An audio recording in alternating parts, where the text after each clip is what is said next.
Assalamualaikum warahmatullahi wabarakatuh. Bismillahirrahmanirrahim. Alhamdulillahi rabbil alamin. Nahmaduhu wa nasta'inuhu wa nastaghfiruh wa na'udzu billahi min shururi anfusina wa min sayyiati a'malina. May yahdihillahu fala mudilla lahu wa may yudlil fala hadiya lahu. Wa asyhadu an la ilaha illallah wahdahu la syarika lahu. وأشهد أن محمدا عبده ورسوله اللهم صل وسلم وبارك على سيدنا محمد وعلى آله وصحبه وبارك وسلم أما بعد فإن أصدق الحديث كتاب الله وخير الهدي هدي محمد صلى الله عليه وسلم وشر الأمور محدثاتها وكل محدثة بدعة وكل بدعة ضلالة وكل ضلالة في النار ثم أما بعد. Pertamanya kita merafakkan setinggi-tinggi kesyukuran kepada Allah Subhanahu wa taala dengan taufiknya kita dapat memenuhkan ruang masa kita pada malam ini dalam salah satu daripada ibadah, iaitu ibadah menuntut ilmu. Dan hari insya-Allah kita sambung perbincangan syarah akidah Tahawiyah jilid yang kedua pada muka surat 100 berapa tadi? Dia tertukar tadi, dah pegang dah.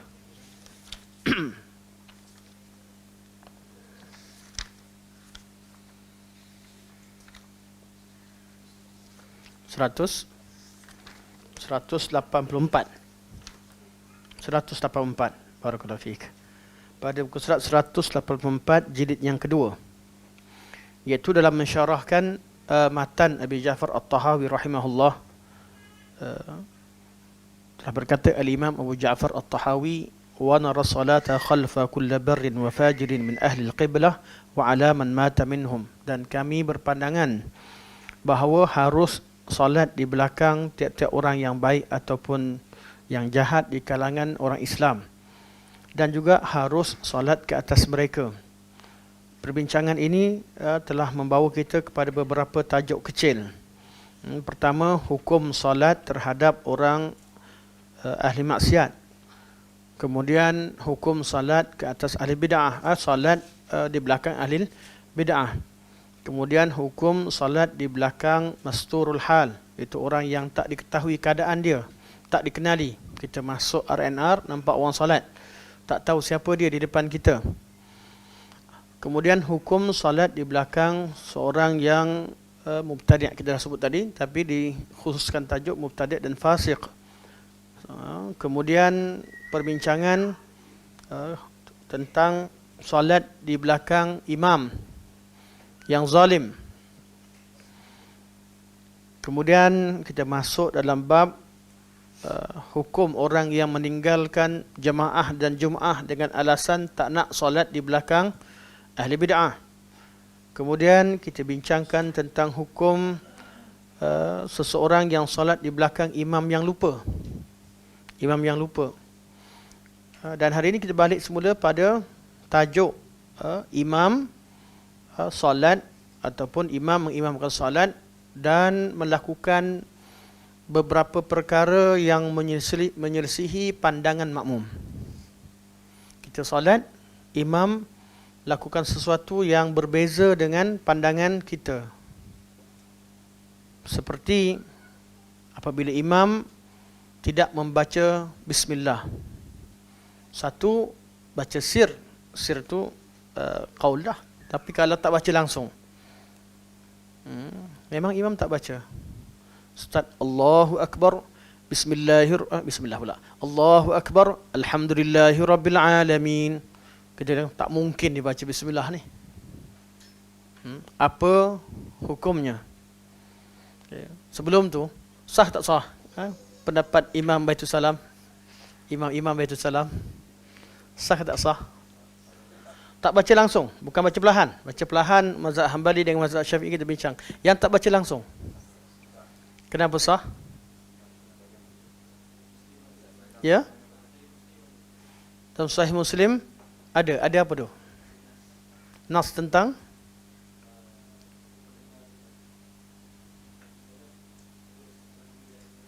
okey, tapi tak sebut tak baca.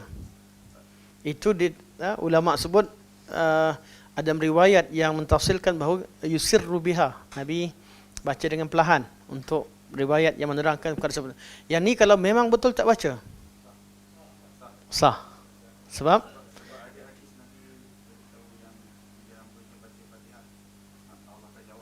ya, bagi pandangan mazhab Maliki sah walaupun tak ada bismillah. Maliki ya, tak baca bismillah langsung pun sah, sebab memang Malikiyah berpandangan surah Fatihah itu bermula dengan alhamdulillahirabbil alamin. Bila dah mula dengan alhamdulillah, maka solatnya sah. Nabi sallallahu alaihi wasallam sebut qasamtu salah baini wa baina abdi nisfaini. Aku bahagikan solat antara ku dengan hamba-ku dua bahagian. Mana separuh, nisfain, dua bahagian. Kemudian Nabi sebut idza qala al-'abd alhamdulillahirabbil alamin qala Allah hamidani abdi. Bila hamba baca alhamdulillahirabbil alamin, hamba-ku telah, Allah jawab, Allah kata hamba-ku telah melakukan tahmid padaku. Wa idza qala al-'abd ar-rahmanir rahim qala Allah athna alayya abdi. Hamba-ku telah melakukan sanak terhadapku. Wa idza qala al-'abd iyyaka na'budu wa iyyaka nasta'in maliki yaumiddin qala Allah majjadani abdi. Hamba-ku telah melakukan tamjid padaku. Wa idza qala al-'abd iyyaka na'budu wa iyyaka nasta'in qala Allah hadza baini wa baina abdi. Ayat ni separuh untukku, separuh untuk hamba-ku. Ayat tu ayat ke berapa tu? Kalau kata mula dengan bismillah, bismillahirrahmanirrahim, 1. Alhamdulillahirabbil alamin, 2. Ar-Rahmanirrahim, 3. Maliki yaumiddin, 4. Iyyaka na'budu, 4,5. 4,5 campur 4,5, 9. Ada qaul tak kata Fatihah 9? Tak ada. Jadi menurut pandangan ini, mereka kata bismillah bukan sebahagian daripada surah Fatihah. Walaupun mereka sepakat baca terlebih baik kerana basmalah sebagainya, tapi nak cerita bismillah tu Fatihah. Nabi kata la salata liman lam yaqra bi Fatihatil kitab. Tidak ada solat bagi siapa tak baca surah Fatihah. Cuma beza, semua sepakat. Cuma beza kat mana? Dari mana mulanya surah Al-Fatihah. Jadi kalau kita baca mula dengan bismillahirrahmanirrahim, alhamdulillahirabbil alamin, arrahmanirrahim, maliki yaumiddin, alhamdulillahirabbil alamin, arrahmanirrahim, maliki yaumiddin, iyyaka na'budu. Maksud 3,5 campur 3,5, 7. Ijma' ulama surah Fatihah itu 7 ayat.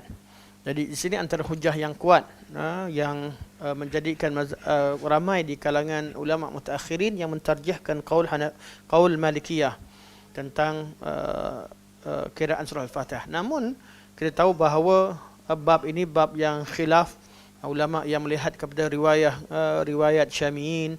Memang tiap-tiap kali mereka baca mula dengan basmalah sebagai macam-macam hujah. Okey, yang pentingnya imam sekarang dia tak baca Fatihah. Makmum kata kalau tak baca Fatihah solat dia tak sah, sebab makmum dia bermazhab jumhur, mazhab Syafi'i contoh. Bismillah sebagai Fatihah. Tinggalkan satu ayat, apa hukumnya? Rukun tak sah.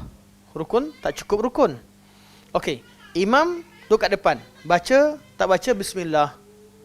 Yang baca perlahan tak masalah lah. Yang maksudnya mazhab Syafi'i bukan sah. Tapi yang tak baca langsung. Okey, jadi hukumnya, apakah hukum imam buat sesuatu yang dianggap sebagai batal oleh makmum? Ini yang kita bincangkan. Ataupun imam digaru tempat yang kita kata batal kalau dipegang. Tadi dia garu. Kan? Rasa macam betul jadi imam. Macam makmum rasa macam tak selesa, tak sah, batal. Atau datang tadi dia bawa isteri dia. Dia pegang tangan isteri dia, hantar sampai tempat perempuan. Bye-bye yang. Kan? Hantar perempuan. Terus jadi imam. Yang kita kata, tak ada wuduk, tak ada apa, batal. Dan juga perkara ataupun sebaliknya. Ini yang kita bincangkan. Okey. Kita tengok apa yang ditulis oleh Syekh rahimahullah. Sudah tentunya masalah ini kalau buka kitab fiqh lebih luas. Cuba ana terhad pada apa yang Syekh sebut. Apa yang Syekh sebut. Kata Syekh,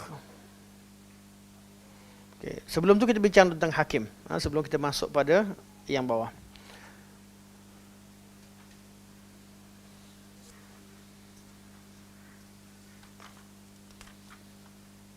Okey, kita mula pada sebelumnya. Nas-nas Al-Quran dan As-Sunnah dan ijma' salaf ummah telah menunjukkan bahawa ulil amri, imam salat, hakim, pemimpin perang dan amil zakat dipatuhi dalam masalah ijtihad dan mereka tidak wajib mengikut pengikutnya dalam masalah ijtihad. Masalah ijma' tak bolehlah. Masalah ijma' semua kena ikut. Tapi masalah ijtihad, pemerintah ataupun imam tak perlu, tak diwajibkan ikut makmum. Masalah ijtihad. Ini perkara penting. Sama ada imam solat, atau pemimpin negara, atau pemimpin perang, bab ijtihad, bukan bab nas. Bab ijtihad, mereka tak wajib ikut pemimpin, tak wajib ikut rakyat. Meraihkan sebagai yang sunat, kita cerita itulah terbaik. Tapi mana tidak wajib. Terutamanya bila rakyat ada pelbagai pandangan. Pemimpin dia ijtihad. Dia takkan, kenapa? Pemimpin takkan mampu memenuhi kehendak semua rakyat. Pemimpin takkan mampu memenuhi, seorang imam takkan mampu buat sesuatu. Pemimpin takkan mampu buat satu amalan yang diterima oleh semua makmum, terutamanya makmum yang di belakang pelbagai mazhab. Jadi seorang imam, seorang pemimpin perang, seorang qadi, dia hendaklah mengamalkan sesuatu menurut ijtihadnya. Ijtihad yang layaklah, yang selayaknya. Sebab hukum ijtihad ni kan cerita panjang. Yang penting, kalau pemimpin pilih satu pandangan, bab dalam masalah negara, atau imam pilih satu pandangan, dan dia menjadi imam ketika itu, atau pemimpin perang buat sesuatu pandangan, dia perlu diikuti, bukan dia yang perlu ikut pengikut. Ini yang Syekh sebut. Sebaliknya pengikutnya wajib mentaati mereka dalam masalah itu dan meninggalkan pendapat mereka sendiri. Kalau kaedah ni kita tak pegang, masalah besar. Nak harapkan imam macam kita nak, masalah besar lah. Ramai orang yang berhenti solat. Kalau kaedah kita tak pegang, imam tu beza je, kita mufarakah.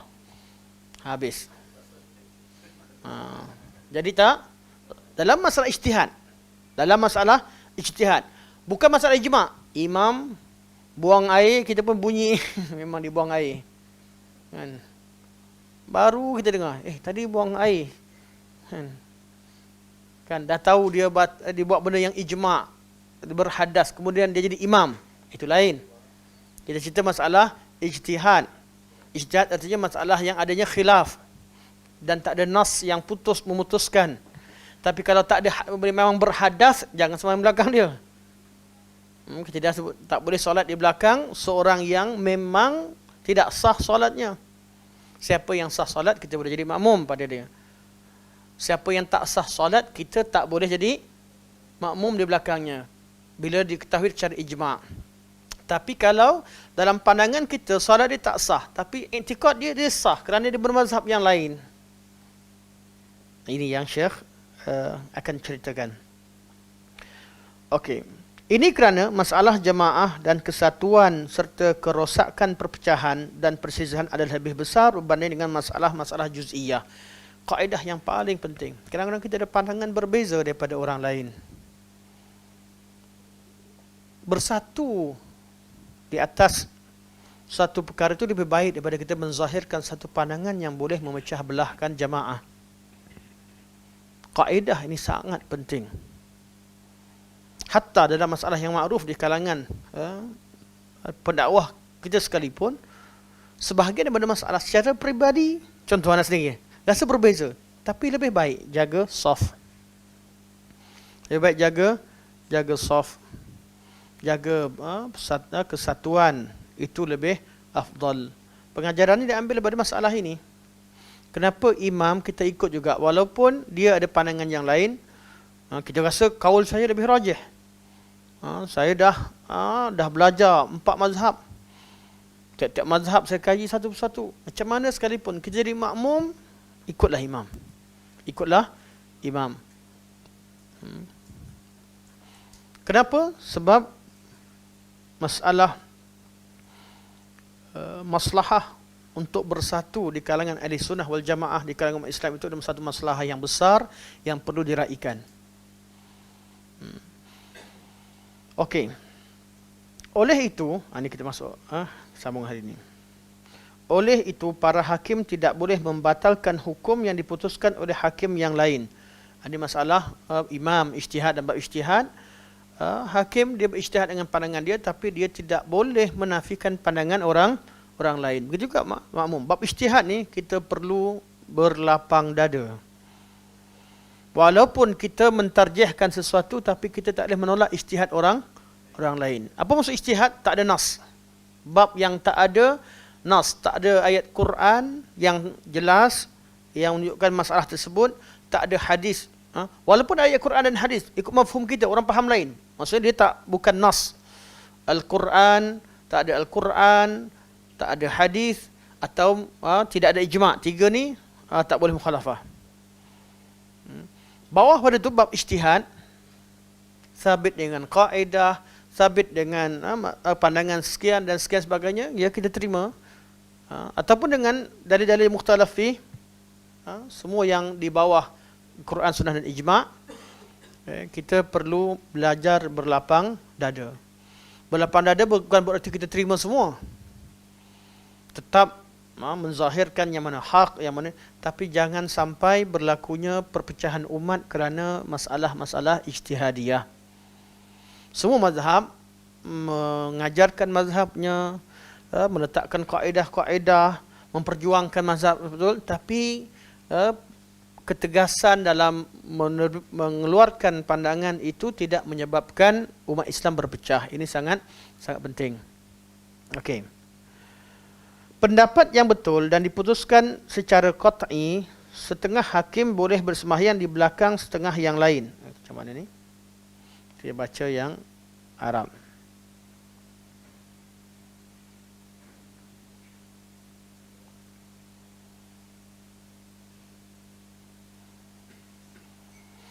Wasawabul maqtu'u bihi sihhatu salati ba'di haula'i khalfa ba'din. Wassawab. Ini ada kesilapan sedikit dalam terjemahan. Okey, antum boleh betulkan.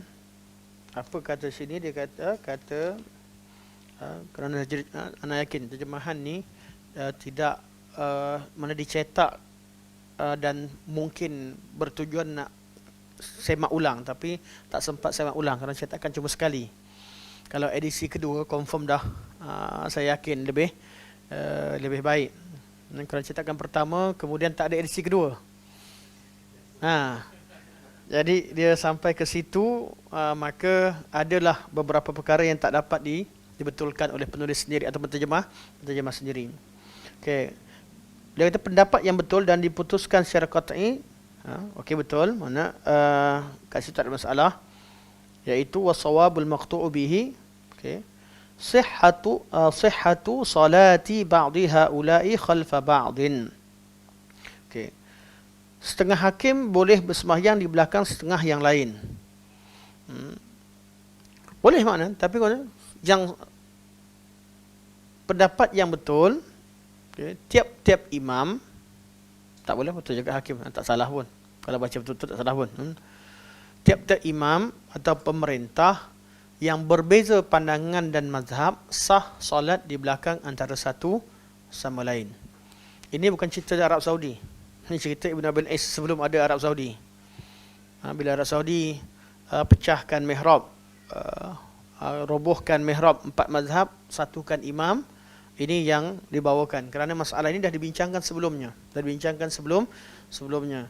Kenapa adanya 4 mihrab, kerana tiap mazhab melihat ada pandangan masing-masing tentang bab batal wuduk dan sebagainya yang berbeza antara satu mazhab dengan mazhab yang lain. Masalah yang ijma' tak ada masalah. Masalah buang air, masalah kentut, masalah yang ijma'. Tapi masalah yang khilaf, seperti sentuh isteri atau sentuh perempuan, masalah sentuh kemaluan, mazhab Syafi'i kata batal, Hanafi kata tak batal. Sentuh tangan pula mazhab Syafi'i kata batal, mazhab lain kata tak batal. Masalah hidung hidung berdarah, jumhur kata tak batal. Tapi kalau keluar banyak sangat, Hambali kata perlu tengok banyak sangat keluar, atau luka yang banyak sangat batal. Hanafi kata asalkan keluar darah batal. Ini masalah-masalah yang ru'af dan sebagainya, ru'af, qalas dan macam-macam lah yang kita belajar kitab fiqh tu. Masalah-masalah begini perlu diraikan. Okey, diriwayatkan daripada Abu Yusuf. Siapa Abu Yusuf? Ya, betul, guru Imam Syafi'i.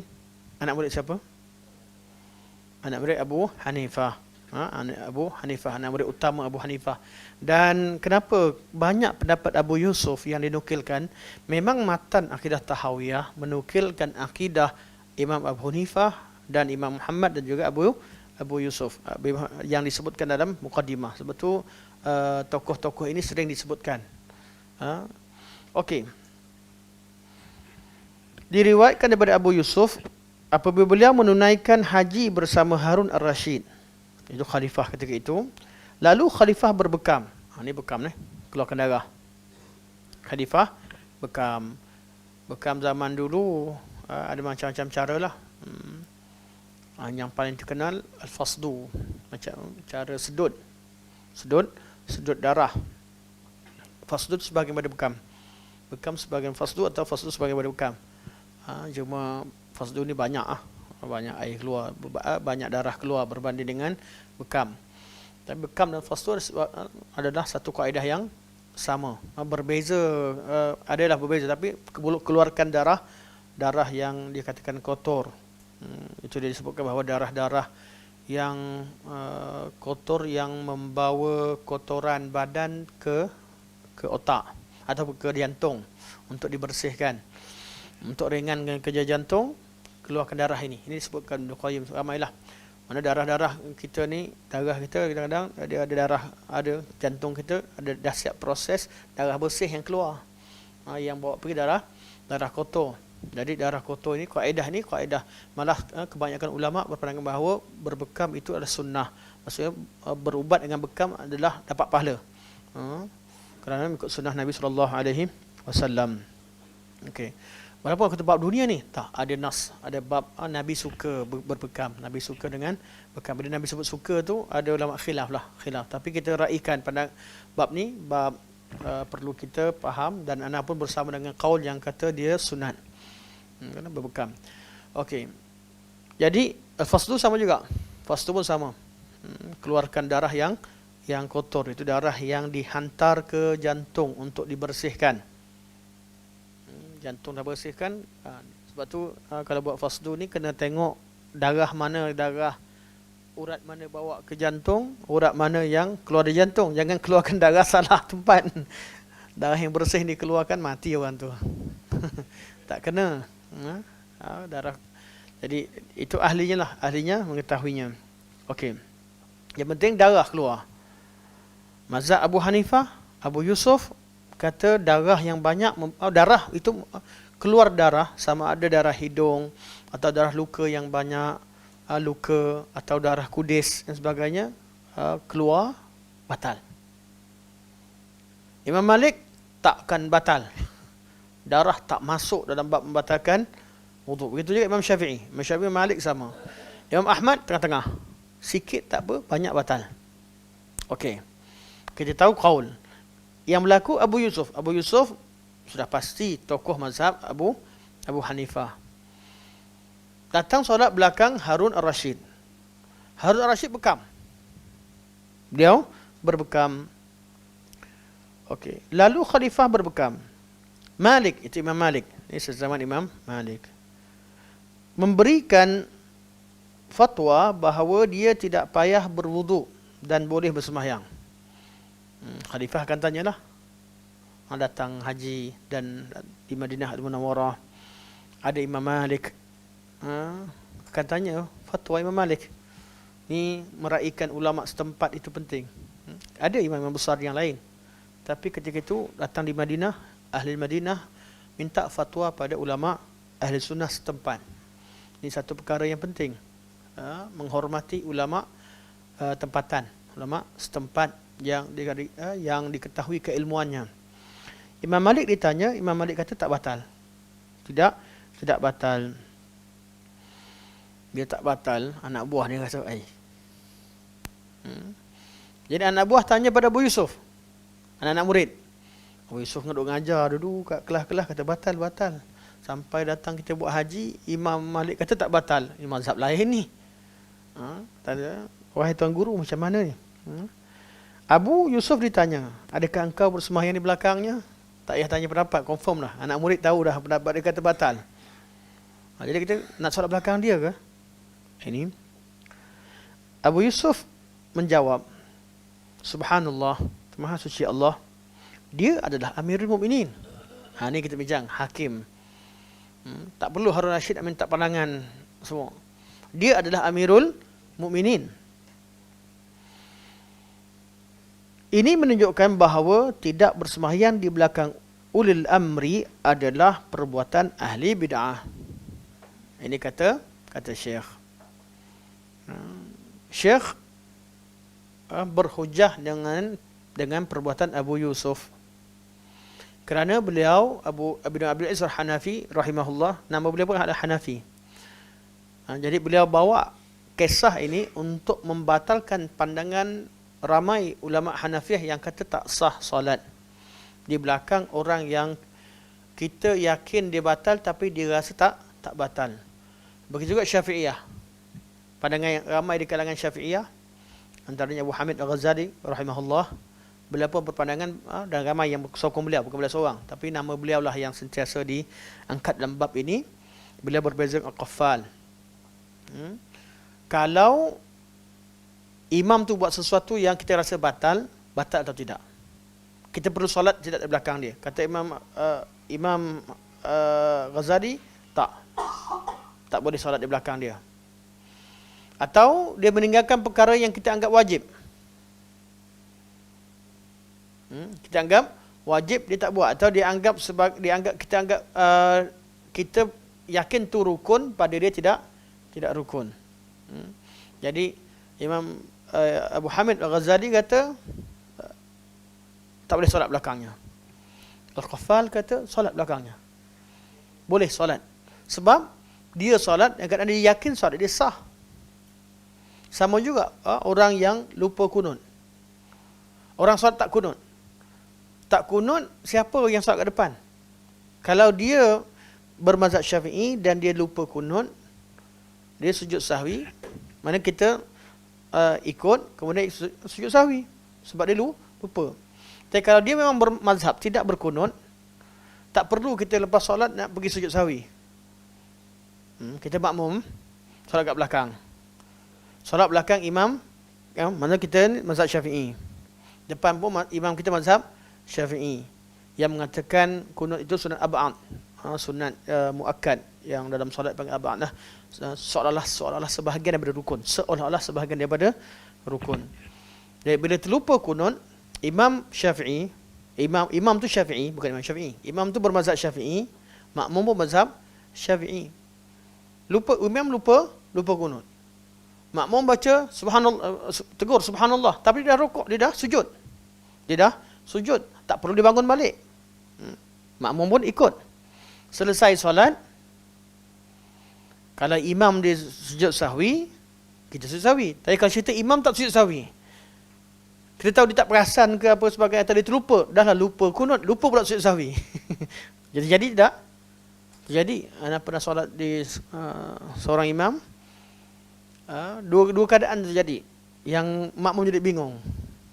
Pertama, dia lupa kunut, kemudian dia lupa sujud sahwi. Jadi makmum kat belakang ni goyang. Sebab apa? Dia kenal imam ni selalu baca kunut dan dia memang pertahankan ada kunut. Jadi keadaan begitu, yang berbahasa Syafi'i, lepas selesai solat, makmum boleh sujud sahwi. Dia tinggalkan kunut kerana ikut imam, dan imam tu sebenarnya lupa. Dan imam tu kalau dia dah selesai dah bagi salam, tengok semua orang sujud, dia pun sujud sahwi. Sujud sahwi tak perlu tunggu imam sujud dulu. Kalau di luar solat, masa lepas solat lah. Dalam solat jangan. Dalam solat mana kita ada sujud sahwi sebelum solat dan selepas solat. Okey. Kalau yang jadi imam, makmum bermazhab Syafi'i, tapi yang jadi imam, contoh imam Mekah datang, atau imam mana-mana negara datang, dia jadi imam, atau orang negara luar solat jadi imam, dia tak kunut. Lepas tu tak sujud sahwi, tak payah makmum pergi sujud sahwi. Sebab imam tu bukan lupa. Dan kita pun ketika tinggalkan kunut tadi bukan sebab lupa, tapi sebab kita yakin solat dia sah, maka kita pun ikut. Jadi ini masalah yang perlu kita faham. Okey. Dah sampai maksud ana belum? Ana syarah panjang. Dah sampai kot. Kalau terlupa nanti nak check balik. Ana jarang check, tapi ana asal sampai kot. Ana sampaikan tadi. Ada something nak sampaikan. Tak tahu dah sampai ke belum. Terlupa. Tak boleh. Maha suci Allah, subhanallah. Dia Amirul Mukminin. Jadi kata Ibn Abil Is, kenapa tak ikut? Dia kan Amirul Mukminin. Jadi orang bermazhab Hanafi nak bermukhalafah dengan Abu Yusuf, mukhalafah pula dengan hadis Nabi sallallahu alaihi wasallam yang akan beliau kemukakan. Dia kata itu satu bid'ah. Meninggalkan solat di belakang imam atas alasan imam melakukan perkara yang berbeza dengan ijtihad kita adalah perkara bid'ah, iaitu tinggalkan solat belakang imam. Okey. Yang selalu sebut benda ni mazhab Imam Ahmad tak ada masalah. Imam Ahmad dengan Malikiyah biasanya bab-bab lebih terbuka. Biasa yang bertegas mazhab Syafi'i dan mazhab Hanafi.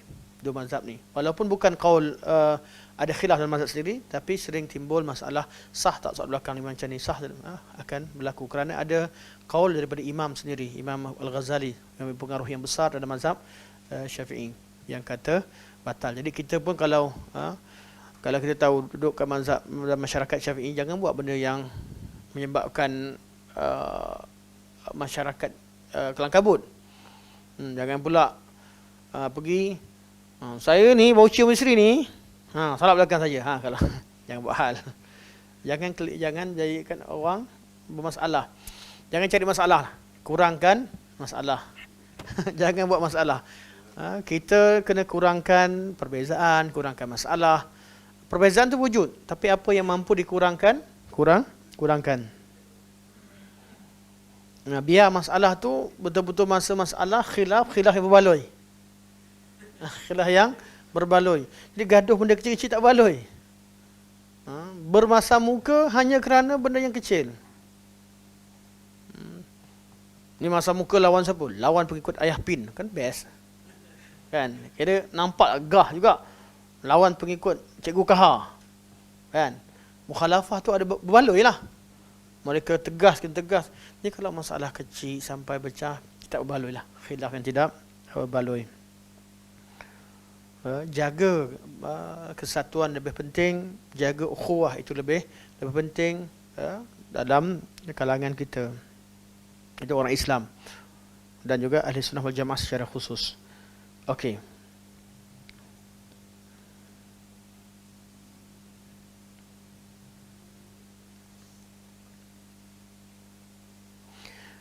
Dan hadis Abu Hurairah, kalau hadis ana akan rujuk kepada teks asal, kerana seperti mana sebut, kalau mana-mana kalau antum yang minat dengan penterjemahan, jangan terjemahkan hadis tanpa letakkan teks.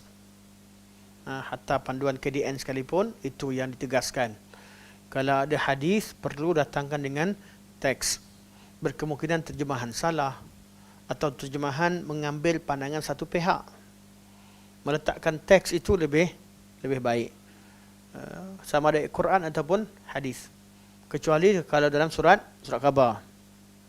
Surat khabar akan dijadikan tempat bungkus nasi lemak. Jadi dia dikhawatiri penulisan teks asal di tempat begini ada mazan bahawa dia akan tidak dihormati. Tapi kalau dalam jurnal, dalam buku, kitab dan sebagainya, kita tahu dia akan diletakkan rak buku sebagainya, teksnya kena letakkan teks asal, lebih baik. Okey, satu lagi surat khabar pun susah nak tak teks. Memang pernah jumpa surat khabar ada teks bahasa lain? Jarang, susah. Dia nak dihadkan berapa huruf dan sebagainya, dan sistem itu yang majalah surat khabar ni dia ada cara dia sendiri. Cara edit yang tersendiri. Okey. Hadis Nabi sallallahu alaihi wasallam, hadis Abu Hurairah radhiyallahu anhu. Wa hadithu Abi Hurairah alladhi رواه البخاري أن رسول الله صلى الله عليه وسلم قال يصلون لكم. Ni hadis ni saya cari minggu lepas ni. Saya kata saya tak hafal, tapi saya tahu ada hadis. Saya pergi cari kat belakang, rupanya tak sampai lagi. Rupanya tak sampai lagi, rupanya ke depan sikit. Ke depan sikit.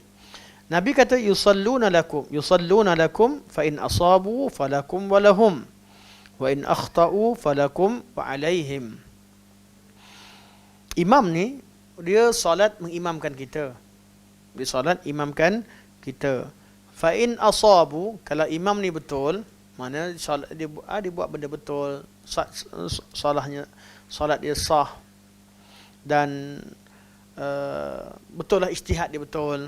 Dia bermazhab, katalah dia bermazhab mazhab Syafi'i, makmum mazhab Hambali, atau dia mazhab Hambali.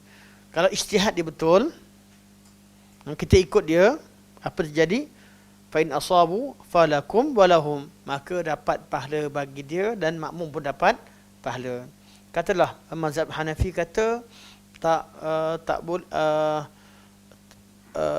ada amin. Kan imam baca ghairil maghdubi alaihim waladdallin. Hanafi tak baca, tapi imam baca amin. Bila imam amin, yang lain pun amin, ramai amin. Okey. Ataupun mazhab Maliki kata tak ada bismillah. Ataupun imam tak baca bismillah. Kemudian imam baca bismillahirrahmanirrahim. Okey. Imam berijtihad baca bismillah. Kalau bismillah ini merupakan qaul yang rajih di sisi Allah Subhanahu wa taala. Maksudnya pendapat yang sesuatu yang betul di sisi Allah, hukum syarak. Kita tak tahu sekarang ni khilaf. Antara khilaf ni ada yang betul. Kalau ijtihad imam tu betul, maka orang imam tu dan makmum dua-dua dapat pahala. Dua-dua dapat pahala. Wa in akhtau, kalau imam tu ijtihad dia salah. Ijtihad dia salah. Mungkin tak baca basmalah atau baca basmalah atau masalah-masalah tadilah. Kalau dia salah, falakum wa alaihim. Kamu ikut dapat pahala, ikut. Kalau dia buat salah, itu dia tanggung. Dia tanggung. Jadi hadis ini hadis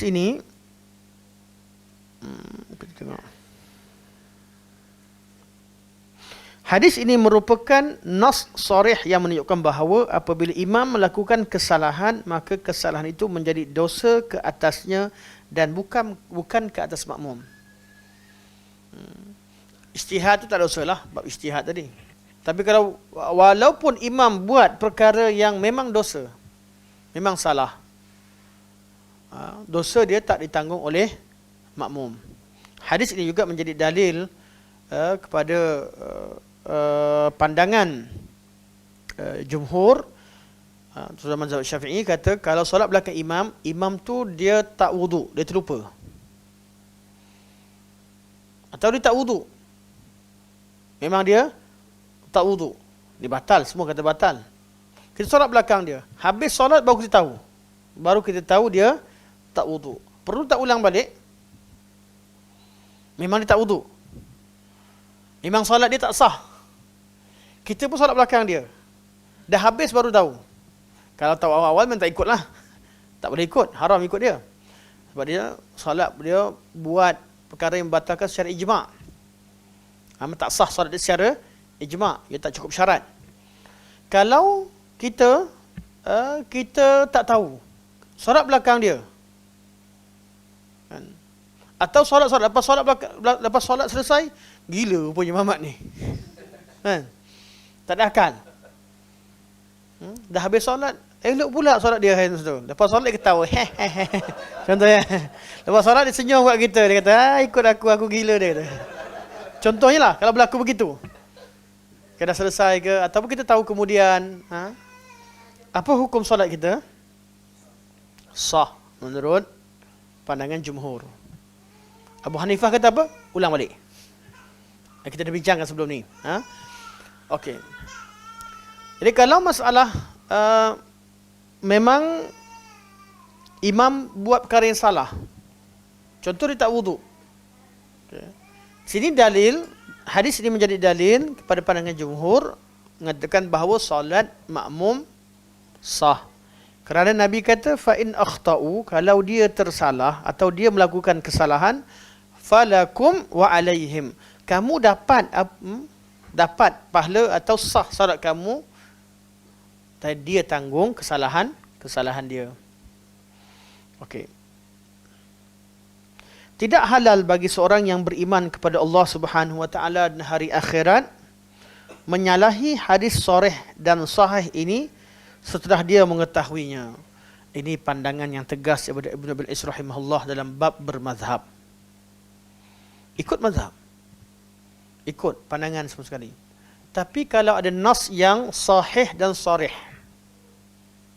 kemudian kita mukhalafah dan kekal dalam mazhab yang mukhalafah dengan hadis yang sahih dan sharih, ikut mazhab maksudnya ikut imam atau ikut kaedah tertentu. Apa kata Imam Ibn Is? Kata beliau, hadis ni ia menjadi hujah menentang pendapat aliran mazhab Hanafi, Syafi'i dan Hambali. Ini dalam teks asal tak sebut, penterjemah detailkan pula. Ataupun sebahagian sebenarnya, sebahagian. Anda tengok je teks asal. Sebab anda tahu Ibn Abil Is sejak anda baca kitab ni, beliau takkan sebut secara sharih menentang mana-mana pandangan mazhab, mesti hanya personal. Itu manhaj Syekh. Mana tadi?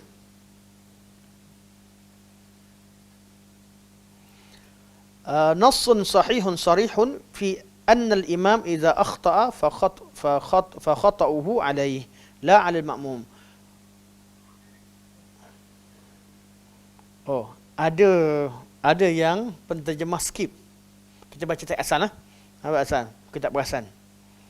Okey, wal mujtahid. Okey, kenapa imam buat benda yang salah, kemudian atau dia buat perkara ijtihad, kita rasa dia buat benda yang salah, tapi dia rasa dia betul.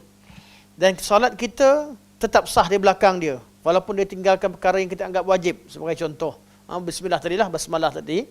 Okey, kata Syekh, wal mujtahidu ghayatuhu annahu akhta'a bi tarki wajibin i'taqada annahu laisa wajiban.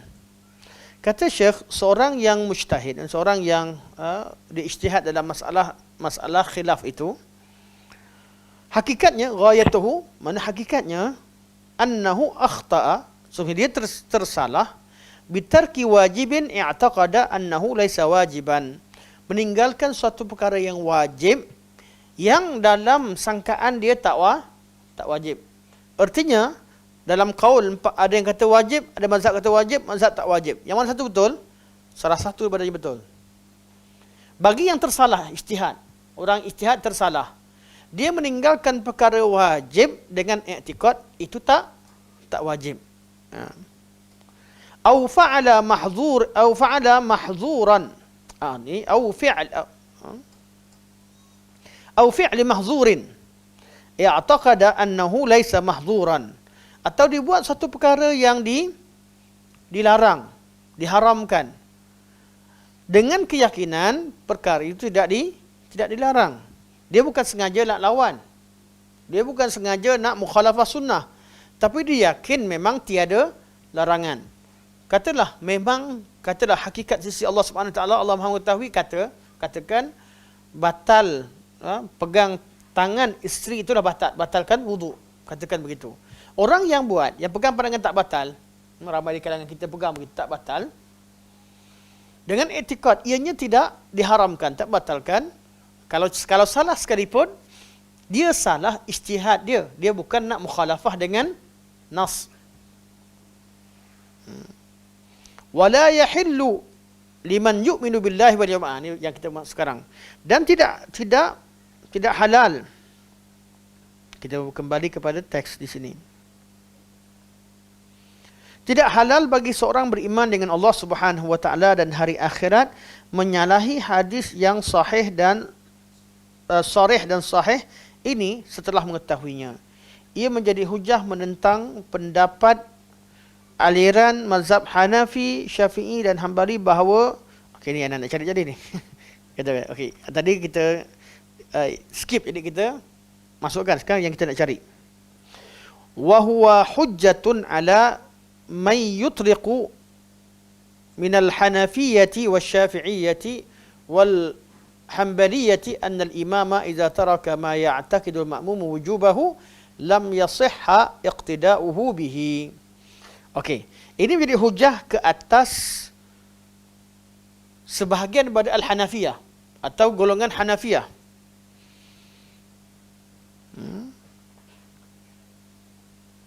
Mana bukan Imam Hanafi tapi Hanafiyah.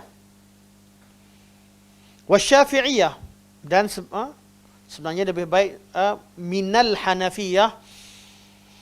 Lebih baik mungkin min ba'd Hanafiyah lebih tepat, kerana dalam mazhab Syafi'i ada Hanafiyah sendiri ada khilaf. Dalam mazhab Syafi'i sendiri ada khilaf. Sebenarnya anda baca dalam bab sifatul imam oleh dalam Raudah Talibin oleh Imam Nawawi, bila terangkan secara detail. Jadi dalam mazhab Syafi'i sendiri ada khilaf. Mazhab Hanafi sendiri pun ada khilaf. Apatah lagi Hambali.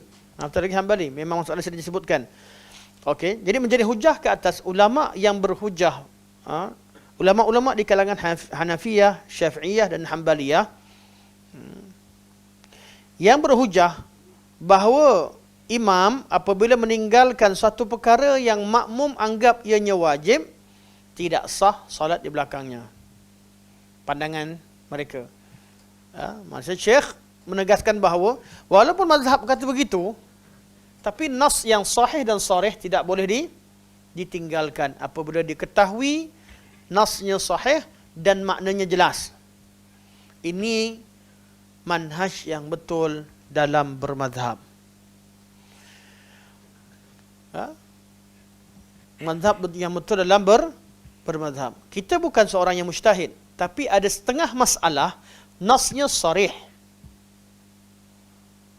Walaupun kaedah mazhab wujud dan dibincangkan, tapi setengah masalah diketahui dengan jelas bahawa pandangan itu mukhalafah dengan nas yang sahih dan sharih. Untuk peribadi kita mengikut mazhab perlu pegang pada nas yang sahih dan sharih tadi. Isu berlaku penambahan sayyidina dalam azan. Mana ada nas yang kata ada sayyidina zaman Nabi? Sebab tu walaupun wujud kaedah tertentu dalam sebahagian mazhab sebut, mazhab Syafi'i, sabit dengan kaedah yang umum. Contoh, nak gunakan kaedah bahawa at-ta'addub aula min al-imtithal sebagai contoh yang disebutkan oleh sebahagian mazhab, sebahagian pada mutaakhirin mazhab Syafi'iyah, mazhab Syafi'i. Kita kata kita menghormati pandangan dan kaedah tersebut. Tetapi hasil yang terhasil dalam kaedah itu kalau dipraktikkan dalam lafaz azan, dia mukhalafah. Dalam bab lain kita tak cerita, bab lain kaedah itu betul tak betul, bab lain. Tapi dalam bab yang bila ditatbikkan kaedah tersebut dalam masalah yang mukhalafah yang sarih dengan nas yang sahih dan sarih. Zaman Nabi sampai zaman sekarang tak ada tambah sayyidina, kemudian kita nak amalkan, sepatutnya kita tinggalkan pandangan mazhab ketika itu. ikutlah nas yang sahih dan sarih. Bukan menolak kaedah itu. Kaedah ini memudahkan, tetapi tidak bererti bila sabit dengan kaedah kita perlu menolak nas yang sahih dan sarih. Bukan menolak mazhab. Dan kita berijtihad dalam bab-bab yang sahih dan yang hadis yang bertentangan dengan sunnah yang sarih begini, tidak bermakna kita menolak mazhab. Satu kesimpulan yang sangat jauh bila kita menerangkan bahawa perkara ini mukhalafah dengan sunnah, kita perlu beramal dengan sunnah Nabi, kemudian dicop orang yang berperangan itu tidak bermazhab. Kemudian dibawakan kaul-kaul yang banyak wajib bermazhab, wajib taklid, seolah-olah orang yang menentang dan berbeza pandangan dalam bab yang furu' tadi tidak bermazhab. Ini satu bayangan yang tidak, satu gambaran yang tidak baik. Satu kesimpulan yang dalam berhujah itu dikatakan satu falasi. Orang tak kata pun benda tu. Tak ada siapa yang menolak masalah bermazhab. Dan ana sering tegaskan, antum tahu, belajarlah fiqh melalui mazhab. Belajar betul-betul. Tapi bila jumpa masalah yang betul-betul mukhalafah dengan sunnah. Dan ana selalu buat contoh dari dulu lagi. Penambahan Sayyidina dalam azan. Dan kaedah yang sebut lama. Siapa yang ikuti, kalian tahu. Kita bukan menolak mazhab. Tetapi dalam mempraktikkan sebahagian kaedah mazhab, ada masalah tertentu yang mukhalafah dengan nas yang sahih dan lagi sarih. Begitu juga dalam mazhab Abu Hanifah, yang menganggap bid'ah orang yang membacakan amin. Tapi untuk jaga kemaslahatan satu tempat memang dah diamalkan, satu tempat pergi ke India dan sebagainya, kita jangan pula amin kuat-kuat. Sebab nak jaga kesatuan. Masalah tasjid atau sebut Sayyidina dalam azan di negara-negara Syafi'iyah sendiri tak diamalkan. Dan kaul itu kaul yang mutaakhirin melalui kaedah yang umum tidak boleh berlawan dengan nas. Nas pun tak sesuai. Pandangan mazhab pun, pandangan mazhab nak kata muktamad tak muktamad, itu cerita perbincangan, itu istilah mazhab, bukan rajih. Contoh mazhab, pada mazhab ni nak kata muktamad tak muktamad dalam menisbahkan satu kaul pada mazhab, bukan pada sunnah Nabi SAW. Mazhab, kaedah fiqh bermazhab, tahu ini muktamad dalam mazhab Syafi'iyah, iaitu sihatun nisbah. Betul, ini kaul Syafi'iyah. Kenapa tahu kaul atau kaul Imam Syafi'i atau ikut mazhab Syafi'i? Kenapa kita nak kena cari macam tu? Sebab kaedah mazhab Syafi'iyah, kaedah yang kukuh. 4 mazhab ni dah ada kaedah yang kukuh untuk pertahankan sunnah Nabi SAW. Jadi kita cukup menisbahkan diri kepada mazhab-mazhab yang ma'ruf, selamat. Tetapi perlu tahu, tu fiqh mazhab yang begitu, menisbahkan pada satu kaul, kita perlu tahu bahawa hakikatnya kita ikut pada mazhab tadi kerana kita yakin ulama mazhab dan juga imam mazhab bawa kita kepada sunnah Nabi SAW. Bila sunnah Nabi terpampang depan mata dan diketahui, hatta ulama mazhab akur bahawa tak ada Sayyidina dalam lafaz azan dan tak diamalkan secara berkurun, jangan kita perkenalkan. Jangan kita bawa perkara ini diamalkan. Dia tidak menyelesaikan masalah, tapi bawa masalah. Nah, saya sebut masalah, ada banyak masalah, bukan banyak, ada beberapa masalah yang dikatakan mu'tamad dalam mazhab tapi tak diamalkan. Tak diamalkan. Ulama yang agak mu'tamad sekali pun tidak amalkan. Hatta ada hadis-hadis Rasulullah sebagai hadis yang sahih, tapi tak diamalkan atas sebab tertentu. Tak amalkan hadis, kita terkejut. Ada. Kenapa? Dari secara riwayatnya sahih, tapi secara amalan tak ditemukan, bagi yang kata sahih lah, tak ditemukan mana-mana ulama beramal dengannya. Orang minum arak, sebat. Arak sebab.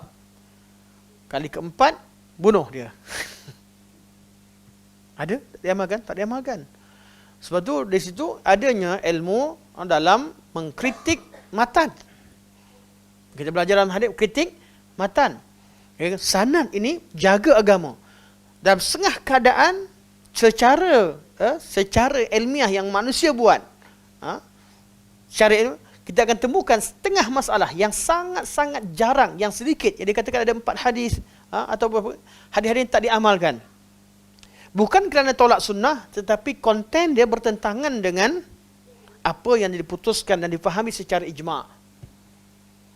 Ni, kat situ, walaupun kita Quran, sunnah baru ijma', tapi setengah masalah diketahui bahawa kaedah perlu dia bukan terbalik, tapi perlu difahami.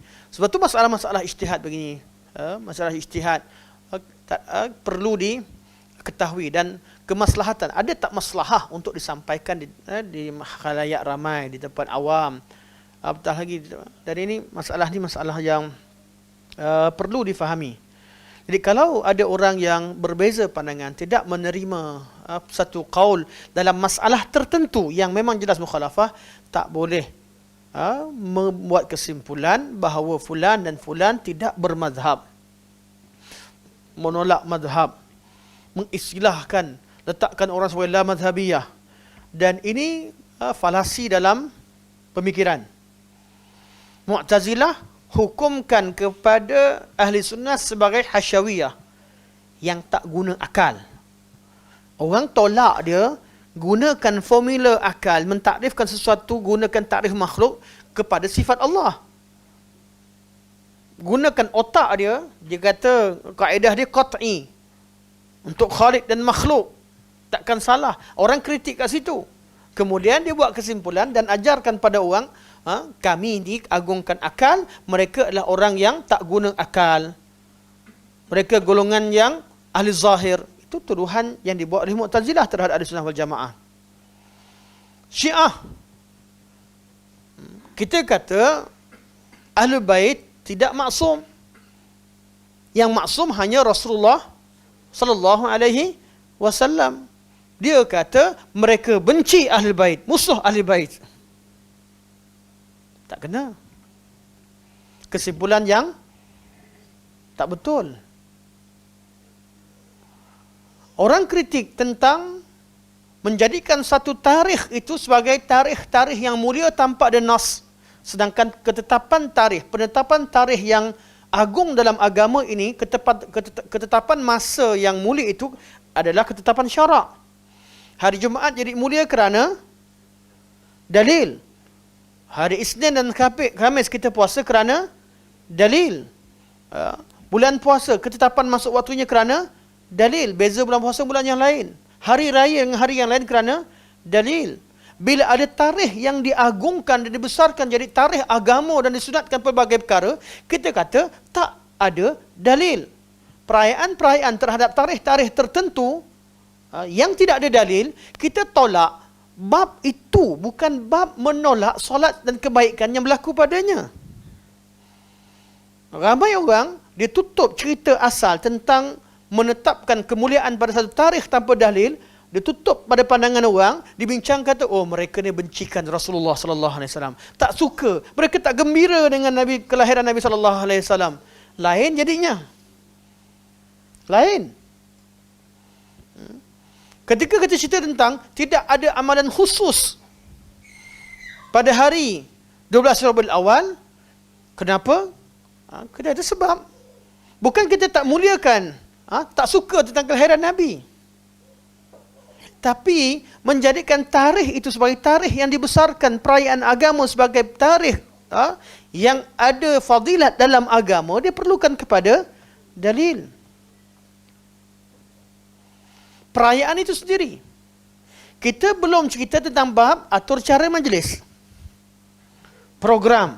Ada orang, dia buat sambutan satu benda yang memang tak ada dalil atau mukhalafah, ditukar atur cara jadi betul. Mana boleh. Kita belum cerita atur cara. Tajuk atur cara lain. Sampai ada orang dia buat sambut tahun baru. Tapi dengan apa? Dengan bacaan tahlil. Dengan bacaan Quran. Atau dengan sambut tahun baru. Ada orang sambut Christmas dengan cara Islami. Ada tidak? Ada.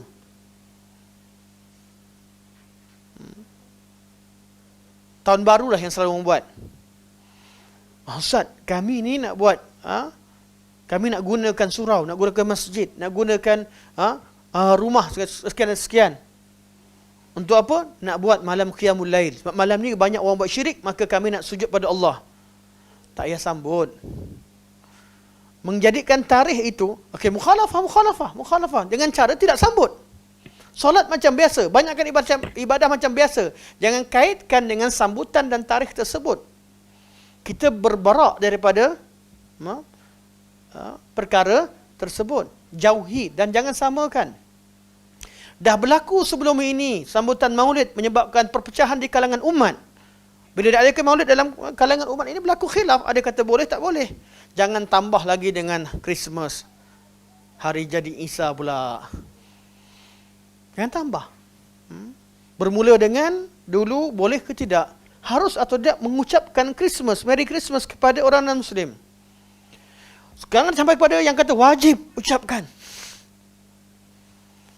Hukum haram berubah jadi wajib. Ini bukan sikit-sikit punya perubahan. Dan membid'ahkan orang yang mengatakan tak boleh mengucapkan selamat dalam perayaan kufur. Dan macam-macam, kita nampak pelik. Jadi kita bila kita belajar bab-bab begini, kita perlu tahu masalah ilmiahnya mana. Okay. Orang kata, tapi Ustaz, berkaitan dengan wakil kami ni orang Kristian, untuk personal letakkan tepi dulu. Saya tak mampu, kalau saya tak macam ni nanti saya kena begini begitu. Untuk personal, darurat, tahap darurat untuk personal, bincangkan kemudian, lepas atau di depan Allah Subhanahu Wa Taala, keuzuran tersebut untuk kita dengan Allah. Tapi hukum asal jangan ubah. Hukum asal tutup aurat wajib. Tapi Ustaz, saya pergi satu kawasan ni, kalau saya pakai tudung Ustaz, memang kena lempang, kena pukul dengan semua. Contohnya, memang tu sampai tahap macam tu. Okey, bab tu kita tak kata boleh. Tapi kalau darurat sampai tahap mengancam nyawa, masalah ni ketepikan. Masalah darurat ni ketepikan dulu. Bincang hukum asal. Kenapa semangat bulan ni? Semangat nak habis, semangatlah. Habiskan kejap ni ya. Mana? Okey. Ini kerana kesatuan dan perpecahan. Ini kerana mana ni? Kesatuan dan perpecahan. Ini kerana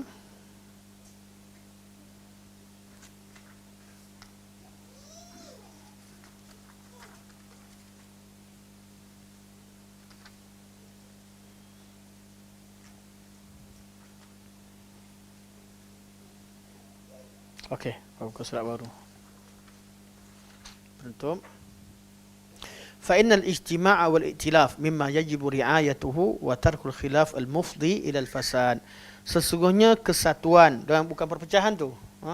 Iktilaf ni sama ijtima' lah. Mana bersatu padu. Sesungguhnya kesatuan dan perpaduan. Bolehlah perpecahan tu kepada perpaduan. Ijtima' wal iktilaf. Kesatuan dan perpaduan. Sesungguhnya kesatuan dan perpaduan adalah perkara yang wajib dijaga. Begitu juga meninggalkan khilaf yang boleh membawa kepada kerosakan. Ini kaedah sangat penting. Khilaf, kalau bawa kepada perpecahan, janganlah. Jangan. Sebab tu memang salah kalau ada orang yang bincang tentang kunut khilaf sampai bergaduh. Kunut tak kunut, bincang kat majlis ilmu, siapa nak buat, tak buat sudah. Tapi kalau tak buat, jadi masalah bergaduh, jangan tak buat, buatlah. Buatlah. Atau sebaliknya, berkeras. Saat kami ni Syafi'iyah, sampai masa subuh tak pernah nampak kat Masjidil Haram. Tak pergi Masjidil Haram sebab nak kunut kat hotel. Musim haji ramai. Saya kata ceramah memang orang tu marah. Agak makcik. Pergi masjid. Duduk kat hotel. Tuan, duduk hotel 5 star. Hotel 5 bintang. Saya bawa jemaah, saya tahu. Saya bukan cerita yang buat-buat. Hotel 5 bintang kat Masjid Abu Bakar. Tahulah siapa yang Masjid Abu Bakar. Imam. Orang solat tak nak ikut. Lepas tu buat jemaah sendiri. Sebab kan nak kunut. Kita nak orang hormat kunut tempat kita. Kita pergi tempat orang buat sesuatu cara kita. Sama je. Meraihkan pandangan sangat penting. Kita sampai kat sana, ikutlah imam. Tinggalkan imam. Jangan tinggalkan solat berjamaah di Masjidil Haram. Ketika imam haram jadi imam, setakat kita tinggalkan pandangan dalam mazhab tertentu dalam waktu begini, okay, tinggalkan kejap, tidak merosakkan hukum kita ataupun keadaan kita sebagai orang yang bermazhab Syafi'i. Jangan haji tahun ni, jangan buat lagi. Kalau ada yang buat. Ada. Bukan setakat, ada ustaz-ustaz yang ajak benda tu. Waktu subuh kita kat sini. Subuh ramai kat hotel. Tuan-tuan kat hotel tabung haji. Minta maaf lah. Kat bawah tu. Waktu subuh anda waktu paling ramai. Bukan sebab tak sempat. Tak sempat satulah. Itu geng-geng kami tu tak sempat. Geng-geng tidur lambat. Kan? Tidur lambat, bangun berat. Tidur lambat, bangun berat. Kerana petugas dan sebagainya, sebab tugas lah. Bertugas sebagainya, jadi kena orang lain tidur dulu apa dulu baru ni buat kerja waktu. Adalah tugas-tugas. Jadi solatlah. Kita tak pergi ke Masjidil Haram sebab tak sempat. Ada makcik-pakcik yang memang bentang sejak awal untuk waktu subuh, waktu maghrib isyak pergi, sanggup jalan. Bila tanya-tanya, oh rupanya subuh tak ada kunut. Jangan buat lagi benda ni. Jangan buat lagi. Ikutlah. Yang mazhab tak kunut, datang solat belakang kunutlah, ikutlah belakang. Kalau tak nak kunut sekalipun, berdirilah, tunggulah imam sampai habis. Dua pandangan tersebut tak masalah.